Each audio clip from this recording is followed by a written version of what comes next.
Hai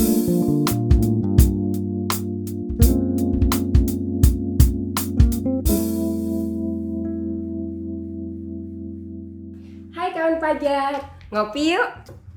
Asik. Ngopinya bukan sembarang ngopi, ngopinya ngopi asik, ngolah pikir secara akrab, santai, informatif, dan komunikatif. Nah, kaget gak? Para kawan pajak, podcast kita yang pertama itu bahas tentang hari pajak. Nah itu kita minta masukan kan, sama ide, saran, apapun dari kawan pajak. Ternyata banyak, terima kasih banyak yang masuk. Masukan dan ide-ide. Salah satunya adalah hostnya sering lihat kamera dong. Oke, siap. Host akan sering lihat kamera. Kemudian yang kedua adalah bahas dong tema pajak yang lebih terperinci. Oke, kita terima deh masukannya, itu bagus banget. Terus ada juga gimana kalau nampilin yang cowok cewek, jangan cuma yang cewek-cewek aja. Oke, kita langsung terapkan di podcast yang satu ini. Nah, untuk itu kita datangkan langsung tenaga penyuluh yang nggak cuma jago nyuluh, tapi juga jago apa ya? Jago koprol. Jago koprol, push up, stand up, headstand, apa aja deh jago. Mau disuruh apa aja ke belanja ke pasar jago ya. Suruh ngabisin duit di ATM jago. Langsung kita sambut bersama Feral Bramasta. Halo bro. Salam ya, salah orang mungkin ya Pak. Bukan Feral ya ini, Feral KW mungkin KW ya. Kualitas wagir. Ketahuan asalnya Ketahuan ya, asalnya. satu daerah yang elit sekali di Malang, namanya Wagir gitu ya kan. Mewah juga elit kan. itu apa Mbak? Ekonomi sulit bukan? Bukan ya, jangan Bukan sampai lah, ya. bener-bener elit ya. Oke. Dan mewah juga, banyak Mewah. sawah kan. Oh, iya. Mepet-mepet sawah. Nama aslinya? Tony, saya Tony. Nama aslinya Tony, tapi kalau malam dipanggil Tony tetap juga. tetap Tony, nggak berubah ya. Nah, kita perkenalan dulu lah ya, biar kawan pajak makin yakin nih pada pembicara podcast kali ini kualitasnya seperti apa. Tony ini adalah tenaga penyuluh yang udah berpengalaman banget dalam menyuluh di berbagai acara dari hotel ke hotel ya kan. Hotel ya Pak? Iya, hotel atau apa nih? Dari Ballroom, ballroom lah ya, ballroom ke iya. ballroom. Nah, karena masa pandemi ini masih banyak nggak undangan ke hotel-hotel? atau ballroom? Selama sejauh ini belum ada undangan ya Mbak, tapi kita udah menyusun ke depannya itu penyuluhannya dilakukan secara online.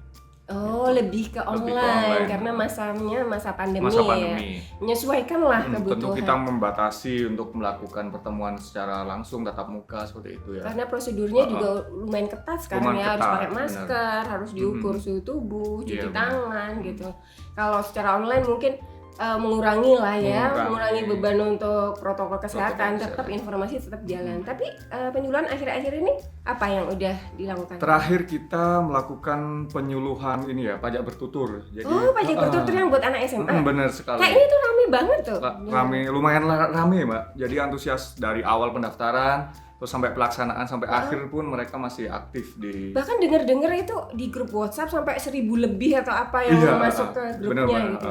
Sampai sempat ada waiting list yang kita harus daftarin yang pertama dulu, baru nanti sisa yang untuk ditambahkan di pas acara. Berarti siapa aja sebenarnya yang masuk ke waiting list ini bisa dong diikuti nanti acara selanjutnya bisa. ya. Yang mirip-mirip kayak gini lah ya, mungkin pajak Jadi bertutur dua atau benar. Emang penyuluhannya kita desain semenarik mungkin ya. Jadi bikin fun gitu bikin ya, fun, nggak murni penyuluhan tentang ada materi, games ada games juga. Terus kita bagi hadiah juga. Wah, seru nih. Jadi ini paket kayaknya. komplit lah ya, dapat ilmu, hadiah, dapat sertifikat juga Mbak. Oh, dapat sertifikat. Dapat, Terus semua kayak hadiah dan sertifikat tuh gimana dong ngasihnya? Jadi kita kan menghindari apa ya, kontak kontak secara langsung ya. ya. Jadi semua hadiah atau sertifikat untuk sertifikatnya kita kirim secara online. Jadi e-sertifikat ya namanya. Untuk hadiahnya kita kirim ke alamat pengiriman pengiriman secara langsung. Kawan pajak emang ikut penyuluhan pajak ini menyenangkan banget. Ternyata acaranya tuh nggak monoton, ada gamesnya, terus ada seru-seruannya, dapat hadiah dan dapat sertifikat. Udah jelas ya kalau kita udah pegang sertifikat, berarti kita udah pernah dapat ilmu tentang pajak apa aja yang lagi dilakukan penyuluhan itu ya. Kalau ngelihat pesertanya banyak nih, antusiasnya tinggi, boleh bagi tips nggak sih, bagi triks lah gimana caranya biar audiensnya banyak gitu? Karena banyak kan teman-temanku juga gitu, misalnya mau ngadain acara, materi udah bagus nih, gamesnya udah disiapin, hadiah juga ada, tapi audiensnya ini loh kita masih bingung gimana caranya dapat audiens yang banyak, harus masuk ke segmen apa, harus bagi informasinya di apa, bisa bagi nggak? Jadi kita sebelum melakukan penjualan kita itu ada kayak planning program ya. Jadi kita udah direncanain dulu ya. menentukan tema yang kita update terus ya. Misalkan kita sekarang ini lagi booming apa, misalkan jasa titip online kayak gitu. Nah, itulah tema-tema terupdate yang akan kita angkat nantinya. Jadi ya. Iya, ada istilahnya buat ini kayaknya riding the waves ya. Oh, iya. Apa yang lagi viral, Apa yang lagi, apa yang kita lagi hot ya Coba istilahnya di angkat dan pasar kita ya itu yang jadikan. diangkat. Benar. Kalau ngomongin yang hot-hot gitu ya, Oke. maksudnya yang lagi rame ini kayaknya tentang program pemulihan ekonomi nasional, bener nggak sih? Kemarin tuh ada istilahnya kayak webinar gitu yang dibahas tentang bahwa pemerintah ini lagi gencar-gencarnya untuk melakukan program pemulihan ekonomi nasional dan itu Iya. butuh dana yang besar Dana yang banget. besar. Bahkan sampai aku tulis nih di kertas takut salah angkanya yaitu 695,2 triliun ya. untuk pemulihan ekonomi nasional. Dan tujuannya itu katanya ada 3 nih. Yang pertama adalah untuk menjaga konsumsi, yang kedua adalah untuk mendukung ekspor impor, yang ketiga adalah untuk menjaga aktivitas produksi. Dan masing-masing ini ternyata pemerintah udah ngebagi gitu stimulus pajaknya kemana gitu. Yang katanya stimulus yang pertama itu besarnya 8,5 triliun yang fokus untuk memperkuat ekonomi domestik. Salah satunya dengan memberikan insentif pajak, insentif cukai. Bener nggak itu? Benar. Emang pajak dan cukai lagi banyak Lagi, menerbitkan insentif dalam rangka pemulihan ekonomi nasional ya. Terus katanya stimulus yang kedua itu besarnya 22,5 triliun untuk tujuannya menjaga daya beli masyarakat dan untuk kemudahan ekspor impor. Yang stimulus ketiga sebesar 405,1 triliun untuk dukungan kesehatan dan bantuan langsung tunai, dan semuanya itu uang pajak kan Uang ya. pajak. Nah itu sebenarnya kan masyarakat tuh sering kali bertanya-tanya kalau kita bayar pajak itu uangnya kemana sih? Nah ini informasi kayak gini ini sebenarnya bikin masyarakat atau kawan pajak lah lebih tahu, lebih melek. Oh uang pajak ini gunanya untuk ini dan sekian ini keluarnya gitu kan. Nah kalau dari penyuluhan sendiri biasanya kalau ngasih penyuluhan gitu langsung nyebutin angka nggak sih? Jadi seperti tagline DJP ya, pajak kita untuk kita itu benar adanya. Jadi dari pajak kita itu ya emang kita manfaatkan bersama. Jadi kita bisa memanfaatkan, bisa menikmati ya manfaat dari pajak itu seperti itu. Jadi untuk setiap penyuluhan ya kita menghimbau kepada wajib pajak ya untuk sadar pajak, membayar pajak tepat waktu dan patuh terhadap kewajibannya masing-masing. Wah, benar, keren banget kayak gitu. Emang bener sih pas ngelihat angkanya 695,2 triliun itu langsung emang kerasa sih sebesar itu loh dana yang dikucurkan pemerintah dan semuanya itu dari uang pajak. Oke, ngomongin tentang pajak nih. Walaupun udah banyak sih sebenarnya penyuluhan pajak kan ya, nggak cuma di Kanwil Jawa Timur 3 kan, sebenarnya di banyak event sebenarnya Direktorat Jenderal Pajak juga secara mau kantor pusat ataupun dari KPP ataupun dari kanwil-kanwil lain banyak melakukan penyuluhan. Tapi masih banyak aja temen yang kalau ketemu nih, Ira orang pajak nih, wah kenapa sih harus ada pajak gini ini gimana sih ngurus pajak ini, banyak gitu yang masih nanya-nanya nggak paham kenapa harus ngurus pajak, kenapa harus bayar pajak gitu. Bahkan yang terakhir kemarin tuh ada temen pas kebetulan daftar sekolah anak, terus langsung Ira, kebetulan aku mau nanya nih, mumpung ada orang pajak di sini, aku tuh punya kos-kosan, terus dia dapat informasi bahwa kos-kosan ini dikenakan pajak, langsung heboh kan di situ, karena ternyata yang punya kos-kosan nggak cuma temanku yang sebelahnya yang duduk di situ juga punya kos-kosan sebelahnya lagi. Kayaknya emang bisnis kos-kosan di Kota Malang ini marak ya, emang salah satu kota yang banyak kos-kosannya karena banyak mahasiswa, juga banyak industri yang berkembang di sini. Nah, waktu kita mau jawab buru-buru kan, tapi kepikiran juga sebenarnya gimana sih pajak kos-kosan ini bener ada? Kalaupun emang bener ada, sebenarnya seperti apa gitu. Nah, sebagai tenaga penyuluh tolong dong bagi infonya ke kawan pajak. Di pajak penghasilannya ini nanti tergolong di pajak atas UMKM ya Mbak ya. Oke. Dengan peredaran bruto tertentu yaitu di bawah 4,8 miliar selama 1 tahun. Tarifnya pakai tarif tunggal 0,5%. Oh iya, jadi kawan pajak, kalau kawan pajak merupakan salah satu usahawan di bidang kos-kosan itu apabila usahanya dalam 1 tahun di bawah 4,8 miliar, peredaran usahanya di bawah 4,8 miliar itu masuk kategori UMKM, yaitu pajak atas kegiatan usahanya. Kegiatan usaha yang gitu. dijalankan. Yang tarifnya adalah 0,5% dikali peredaran bruto. Nah, kalau peredaran bruto sendiri bisa dijelaskan nggak di bahasa gamblangnya, bahasa mudahnya itu seperti apa sih? Gitu? Jadi istilahnya peredaran bruto ini lebih dikenal penghasilan kotor ya Mbak ya. Jadi belum dikurangi apa-apa biaya apa-apa. Jadi penghasilan yang diterima oleh pengusaha dalam kurun waktu 1 bulan itu berapa? Nanti dihitung, terus dijumlahkan, baru dikalikan dengan tarif 0,5%. Oke, jadi kalau untuk usahawan kos-kosan, tinggal dihitung aja penghasilan dari kos-kosan semuanya. Misalnya punya 15 kos-kosan gitu ya, dijumlahin tuh satu-satu, habis itu di-list, terus langsung kalau di bawah 4,8 M dalam setahun, dalam sebulan itu jumlahin terus dikali 0,5%. Tarif 0,5%. Sebenarnya gampang sih, tarifnya udah tunggal itu aja gitu ya, 0,5% untuk pengusaha kos-kosan. Tapi sebenarnya ini tarif untuk UMKM kan ya, sama ya. Secara umum berarti pengusaha kos-kosan ini masuk ke kategori UMKM. Jadi mengacu pada PP 23 tahun 2018. Oke. Nah, kawan pajak pasti juga pengen tahu nih, kalau udah ngitung tarifnya gitu, udah penghasilannya udah total dikalikan 0,5%, terus udah ketahuan angkanya berapa, kalau mau bayar pajak gimana? Bayar pajaknya cukup mudah Mbak. Jadi di era yang serba canggih ini, DJP memberikan layanan yang benar-benar memudahkan ya. Contohnya kita nggak perlu ribet untuk bayar pajak. Sekarang bayar pajak aja, dari dulu kan mungkin stigma masyarakat bayar pajak itu harus ke kantor pajak ya.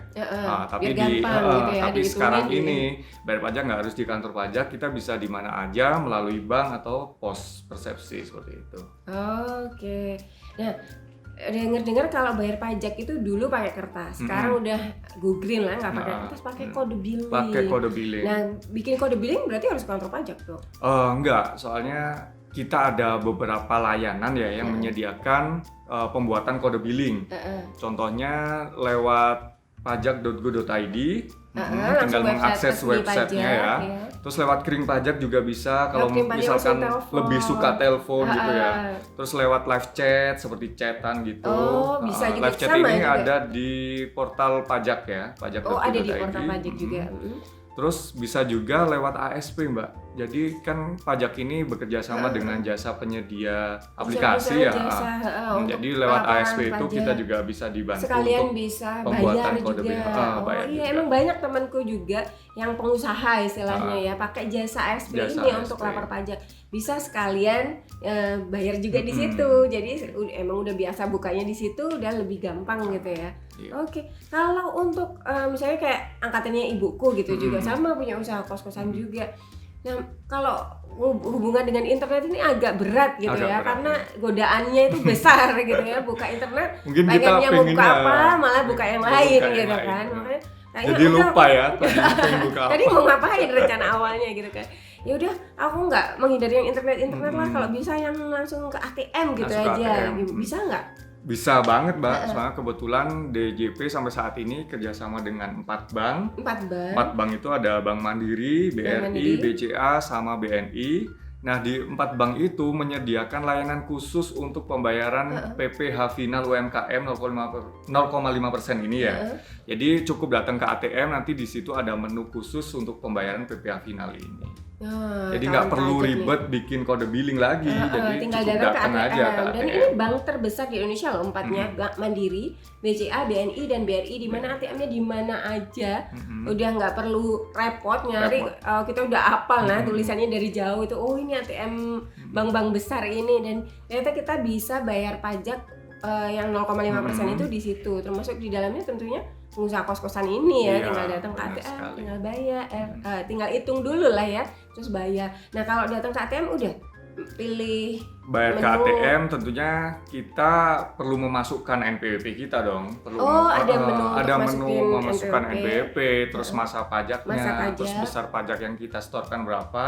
Oke, Nah, yang setelah hitung kita sendiri yakin itu ya. kebenaran semua inputan kita, terus kita bayar, baru nanti ada struk pembayarannya ya. Nah, kalau udah stroke harus dilaporkan ke kantor pajak. Nggak perlu, Oh, nggak struk perlu. cukup disimpan saja sebagai bukti kalau kita udah menyetor ke negara.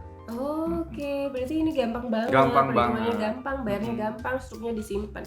Habis itu nggak perlu lapor ke kantor pajak Untuk bulanannya. laporannya perlu Mbak, 1 tahun 1 kali di Setahun laporan sekali. SPT tahunan. Di SPT tahunan. Kalau di SPT tahunan boleh dijelaskan nggak di bagian apanya? Jadi nanti di SPT tahunan itu kan semacam formulir ya Mbak ya. Heeh. Jadi di situ nanti dirinci penghasilannya selama 1 tahun kemarin berapa, buat dari bulan Januari, Februari sampai dengan Desember, dan besaran Oke. pajaknya yang dibayarkan juga berapa di situ tinggal ditulis tulis gitu. aja. Oh, berarti kan pajak untuk lapornya cuma setahun sekali, langsung isi di formulir PPh finalnya ya, Benar-benar. dirinci berapa jumlahnya, kemudian di jumlah dan dilaporkan. Nah, kalau pemilik usaha kosan ini nggak cuma dapat penghasilan dari kosan aja, ada yang dosen misalnya, temanku tuh ada yang dosen nih dan sekaligus punya kos-kosan, ada yang pegawai juga karyawan swasta gitu punya kos-kosan, terus ada juga dokter itu juga punya kos-kosan juga. Nah, gimana nih lapor pajaknya? Kan mereka juga dari kerjaannya juga udah dapat bukti potong, atau dari praktek dokter udah dapet tuh yang dari tempat prakteknya bukti potong. Terus lapornya sama pajak kosan ini gimana? Jadi untuk PPh, pajak penghasilan yang dikenakan atas pekerjaan yang berbeda ya mungkin ya. Dari dokter, dari kos-kosan itu nanti dikenakan pajaknya juga menggunakan tarif yang berbeda. Oke. Jadi untuk perhitungannya dipisah ya Mbak ya. Tapi untuk pelaporannya nanti dilaporkan dalam satu laporan SPT tahunan seperti itu. Oh, tarifnya beda. Tarifnya perhitungannya beda. juga beda. Yang kos-kosan Kalau pakai kos-kosan kan tadi 0,5% pakai tadi. PPh final ya, UMKM 0,5%. Kalau pajak dokter mungkin ya PPh atas penghasilan dari jasa dokternya nanti pakai Dihitung tarif sendiri. umum 17 itu. Oke, berarti kawan pajak nggak usah gelisah, nggak usah khawatir. Untuk pajak kosan ini sudah diterapkan tarif tunggal Tarif tunggal, yang benar. mudah. Sebenarnya ini tarif UMKM ya, Tarif bukan UMKM. khusus untuk pajak kosan. Tapi benar. untuk yang pemilik kosan bisa memakai tarif ini 0,5% ini. Iya. Dan cara lapornya cukup setahun sekali aja, pakai formulir biasanya di lampiran PPh Lampiran final PPh gitu final. ya. Udah lengkap banget yang Betul. disampaikan sama Tony. Tapi Ton, tetap aja beberapa temen masih nanya, nah Gimana, kalau Mbak? di masa pandemi kayak gini, kan banyak juga nih rata-rata isi kosannya itu mahasiswa atau mahasiswi. Kalau yang kerja mungkin masih tetap lah ya kerja walaupun WFH sehari, terus masuk sehari gitu kan. Tapi kalau mahasiswa atau mahasiswi, ini kan rata-rata balik ke kampungnya karena kan kuliahnya ternyata maunya diberhentikan dulu ya tatap muka online gitu. Berarti kan kamar kosnya sepi nih. Benar. Nah, gimana dong pembayaran pajak yang atas kosan ini? Jadi untuk dalam masa pemulihan ekonomi nasional ini, pemerintah itu menerbitkan pengaturan-pengaturan untuk pemberian insentif perpajakan, Mbak. Oh, yang kita bahas di awal tadi benar. dalam program pemulihan ekonomi nasional, pemerintah udah banyak Memberikan insentif, salah satunya insentif, insentif perpajakan. Ada untuk yang Ada. Jadi UMKM ini? untuk di insentif perpajakan ini juga diberikan atas pelaku usaha UMKM, Mbak. pelaku usaha UMKM. Benar. Insentifnya berupa seperti apa? Jadi insentifnya itu berupa pajak yang ditanggung oleh pemerintah. Pajak yang ditanggung pemerintah. Berarti Benar. habis dihitung nggak usah dibayar dong. Cuma Benar. tahu jumlahnya aja, tapi nggak perlu dibayarkan. Nggak perlu dibayarkan, tapi ada kewajiban untuk pelaporan. Namanya laporan realisasi. Nah, laporannya itu dilakukan setiap bulannya. Oh, laporan realisasi. Realisasi itu isinya penghasilan dari kosan selama benar. masa pandemi ini ya. Nah, untuk laporannya ini sudah disediakan ya formatnya. Itu ada di PMK 86 halaman PMK 63 kalau nggak salah ya. Halaman 63. 63. Tapi kalau kita cari di Google udah pasti ada lah ya. Benar. PMK 86 tahun. Lampiran di halaman halaman 63. Oke, PMK 86 tahun Tahun 2020. Di lampirannya di halaman 63. Tinggal di-download terus diisi. Kemudian dilaporkannya ke kantor pajak. Dilaporkannya ke kantor pajak. Nah, karena Yang kantor terdaftar. pajak sekarang ini lagi membatasi layanan tatap Iya muka benar, ya. emang lagi dibatasi. Jadi laporannya bisa melalui online atau via ini ya Mbak, apa Email ya? mungkin? Email lah, email. Bisa ya, email ke kantor. Bisa melalui email, melalui WA mungkin ya. ya. Karena kita lihat di daftar unit kerja di website pajak.go.id itu udah lengkap tuh. Udah lengkap. Setiap unit kerja itu udah ada nomor-nomor WA yang bisa dihubungi, ada alamat email. Dan yang istimewa di Kanwil Pajak Malang ini untuk kawan pajak yang pengen menghubungi unit-unit kerja, kantor pelayanan pajak atau kantor penyuluhan yang ada di bawah lingkungan Kanwil DJP Jatim 3 dari Banyuwangi sampai Trenggalek, itu bisa lihat daftar unit kerja di bit.ly/sapajatim3. Coba dicek di situ, pasti seluruh nomor yang bisa dihubungi baik itu WhatsApp maupun email setiap kantor pelayanan pajak dan kantor penyuluhan di Kanwil Pajak Malang itu ada di situ. Jadi tinggal lihat aja. Jadi kalau mau lapor realisasi ini tinggal cukup langsung menghubungi KPP-nya itu aja ya lewat online. Tapi harus KPP yang terdaftar ya. Yang terdaftar. Benar. Tapi kalau lewat online mau bisa dari mana aja dari mana aja ya. bisa. Iya, sambil duduk, sambil tiduran gitu juga bisa kan lapor. Ada paling lambatnya nggak tanggal berapa? Untuk laporan realisasinya ini paling lambat tanggal 20 di bulan berikutnya. 20. Jadi kalau kita bulan Juli, bulan jadi hitung nanti nih. laporan realisasinya paling lambat tanggal 20 bulan Agustus. Oh, paling lambat 20 Agustus. Nah, ini insentifnya sampai kapan? Nah, kebetulan di PMK 86 ini insentifnya itu diberikan sampai dengan masa bulan Desember tahun 2020. Oh, berarti lumayan. Lumayan nih, Mbak. Satu semester sendiri ya, satu semester sampai sendiri. Desember 2020 nanti kawan pajak yang punya usaha kos-kosan dalam ini karena kita lagi bahas, tapi sebenarnya ini UMKM juga masuk ya. Itu tinggal hitung aja penghasilannya dalam sebulan berapa, dirinci, pajaknya seharusnya yang dibayarkan berapa, tapi nggak perlu bayar. Nggak perlu bayar. Cuma tinggal lapor aja kantor pajak terdaftar dan nggak perlu ngantri. Karena tinggal lapornya lewat WA bisa, lewat email bisa gitu. Daftar unit kerjanya udah kita sebutkan tadi di bit.ly/sapajatim3. Nah, banyak banget informasi yang udah dibagikan Tony pada sesi podcast kali ini. Dan kawan pajak, kalau misalnya punya masukan apa aja atau masih penasaran sebenarnya pengen dapat info lebih detail tentang hak pajak ini, pajak itu, pajak ini, dan pengen ngundang Mas Tony lagi ya, monggo tuliskan di komentar apa aja masukannya, pajak kritiknya juga kita dengan tangan terbuka menerima kok. Kita pengen terus memperbaiki diri, memperbaiki podcast kita gitu kan. Jadi silakan tulis di kolom komentar, terus jangan lupa untuk like podcast kita agar kita makin semangat untuk bikin video-video seperti ini. Juga jangan lupa untuk subscribe dan menyalakan notifikasi kalian. Jadi kalau ada video baru yang ada penyuluh pajaknya, kalian bisa langsung nonton bersama kawan pajak yang lain. Dan ikuti atau follow akun media sosial kita ada di Instagram dan Twitter @pajakjatim3. Aduh, belibet banget ya. Terus ada juga Facebook dan YouTube-nya yaitu Kanwil DJP Jatim 3. Nah, kalau kalian misalnya merasa kesulitan untuk follow akun kami, bisa juga follow Instagram pribadi kami juga yang ada di sini.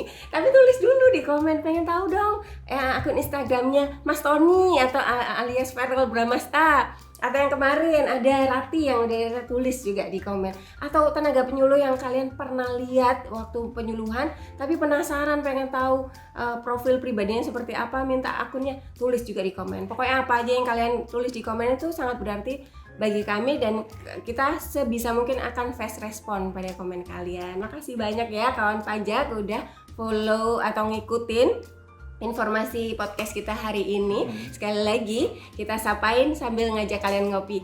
Kawan pajak, ngopi yuk. Asik. Dadah. Makasih ya Tony. Ya, sama-sama.